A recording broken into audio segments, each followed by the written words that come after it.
Mysterious disappearances usually result in missing person cases that are either resolved relatively quickly or that remain unsolved for years at a time.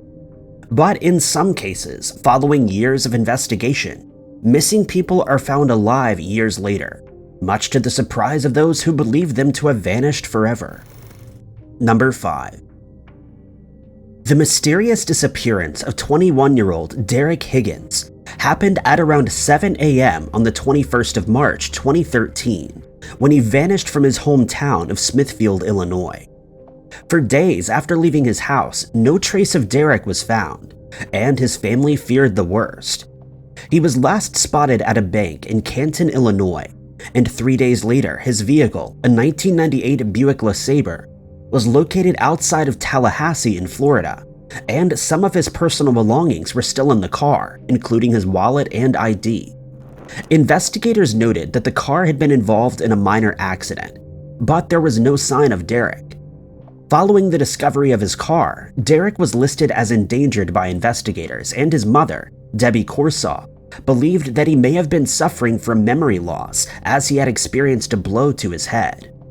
But in April and July of 2014, investigators got a surprise when they arrested a man called Adam Wilson twice on vagrancy charges in Las Vegas. Months later, when the man's fingerprints were processed, they returned as a match for Derek's, and he had supplied them with a false name. Then on the 17th of January 2015, San Diego Harbor Police Department officers managed to track Derek down, and they were able to confirm his real identity. He was taken to a hospital in California, where he remained in protective custody until his family arrived.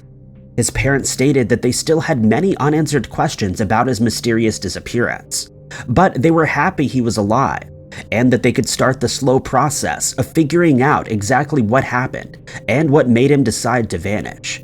They stated that they believed a series of previous car accidents to be responsible for his memory loss. Police stated that he didn't break the law, and since there was no sign of illegal substances in his system, he would be free to resume his life when he was ready. Number 4. In 1974, 28-year-old Lula Gillespie Miller vanished from her hometown of Laurel in Indiana. She had just signed custody of her 3 children over to her parents, as she felt she was too young to be a mother, and wasn't sure she could handle the responsibility of raising them. The following year, her family received a letter from Lula that was postmarked in Richmond, Indiana, but that was the last time they heard from her, and despite desperate searches, she remained a missing person. They never gave up hope that they would find her one day, however, and in 2014, Indiana State Police Detective Scott Jarvis was handed the cold case after the Doe Network contacted him about the strange case. With only the letter to go on, he decided to check with the Richmond Police Department's Records Division, where he discovered that an unidentified woman had been found deceased in 1975. But after her DNA was analyzed, it was found that the woman wasn't Lula. But shortly after, Jarvis received reports of a woman fitting Lula's description, who'd been living in Tennessee in the 1980s before relocating to Texas in the 1990s. It was also believed that she may have been living under an assumed name. He decided to make contact with the Texas Rangers, who identified Lula's address in Texas. And 42 years after her mysterious disappearance, Lula was finally found alive, aged 69. When she was questioned about her disappearance, she openly admitted that she decided to vanish of her own accord, and that she willfully didn't contact her family. Since she hadn't committed a crime, police didn't release her current alias, but she agreed to pass her contact information on to her children. However, when her children made contact with her, the phone conversation lasted about 2 minutes before Lula stated she couldn't talk any longer. She did, however, state that she would contact her children when she was able to, but the children were left in shock after discovering that their mother was alive and well, and they believed that the phone call will never come. Number 3. Patrick McDermott was given up for adoption to an American family after his birth in Korea in September of 1956. As an adult, he married actress Yvette Nepar, but the couple divorced in 1994, after which he started an on-again, off-again relationship with well-known actress Olivia Newton-John. When they met, Patrick was employed as a lighting designer, and for the next 9 years, the two would continue their relationship. But on the 30th of June 2005, Patrick was a passenger on a fishing charter boat called Freedom when he mysteriously vanished. He was aboard the boat, which had departed from the San Pedro Marina, for a 22-hour fishing trip that would last through the night, as he had done on multiple occasions in the past. He didn't know any of the other passengers, and no head count was taken upon departure. When it was discovered that he had gone missing, the boat was immediately searched, and his car keys, wallet, and passport were found to still be on board.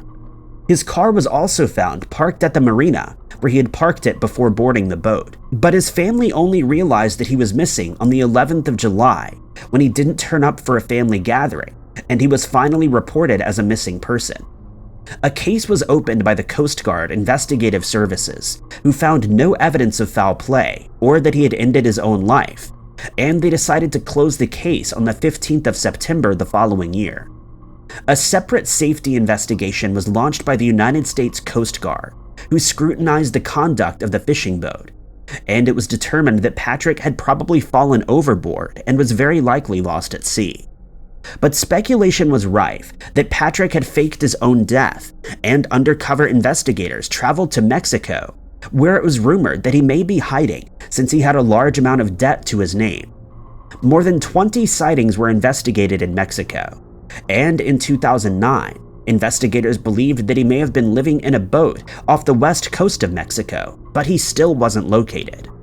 In 2016, the Australian magazine Women's Day reported that investigators had located Patrick in Mexico, where he was living with his new girlfriend. However, these findings were never proven. Patrick was finally found years after his disappearance by a group of investigators who'd been hired by Dateline NBC.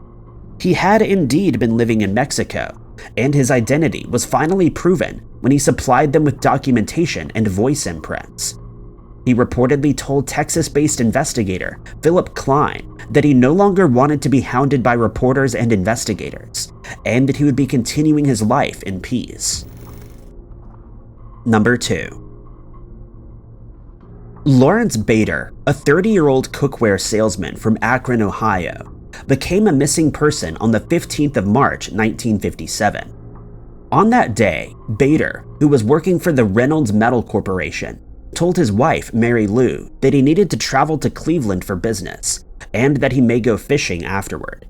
He said that he would be home late, to which Mary Lou protested, but Bader rented a motorboat from Eddie's Boathouse on the Rocky River, and strangely asked that it be fitted with light, despite the fact that it was still hours away from nightfall.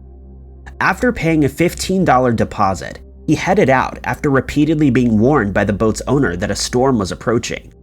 The owner also noticed that he was carrying a briefcase, which he found strange. He was spotted by the Coast Guard, who also warned him of the approaching storm, but Bader ignored their warnings and traveled on. The next morning, the boat was found about 5 miles away, where it had washed up on Perkins Beach in Lakewood. One of the propellers on the motor was bent and the boat had suffered a few scratches, but there was no sign of Bader. One of the boat's oars was missing, and the gas can was found to be empty, and since all the life jackets were still on the boat, it was assumed that Bader had fallen overboard and drowned. But 3 days later, a man named John Johnson applied for a job as a bartender at a restaurant in Omaha called Ross's Steakhouse. He landed the job and soon became known by his chosen nickname of Fritz. In 1959, he was hired by a local radio station, becoming a small-time celebrity before marrying a model named Nancy Zimmer. But in 1965, his true identity was confirmed when he was tracked down by his niece. At first, he denied being Lawrence Bader since he had no memory of that life, and it was argued that he lost his memory when he underwent an operation to remove a tumor from his brain. As his history became public knowledge, he was fired from the radio station. Nancy left him since he was already married, and he returned to his job as a bartender, where he worked for $100 a week. He passed away in 1966 after it was found out that he was suffering from cancer of his liver. Number 1. In the spring of 1967, Mary Ann Urich was on her way to visit her sister, Patricia Carlton, but as she was making her way there, she had an unsettling feeling.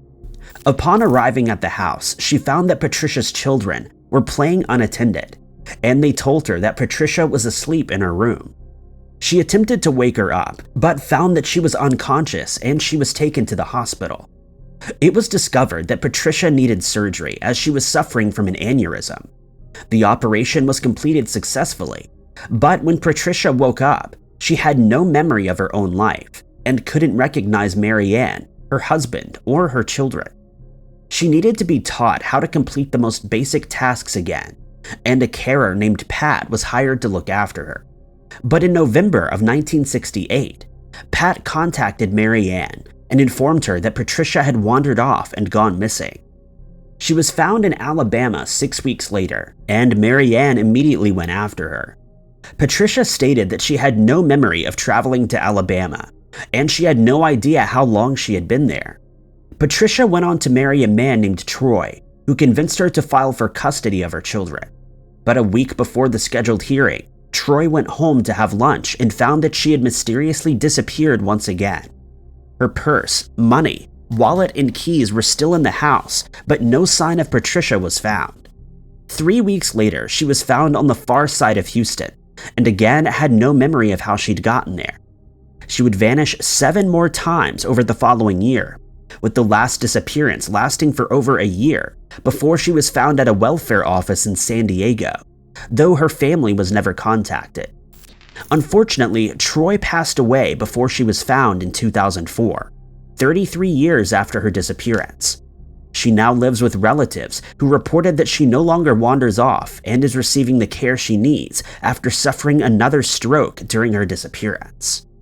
Thank you guys so much for watching. If you liked this video, be sure to hit that like button.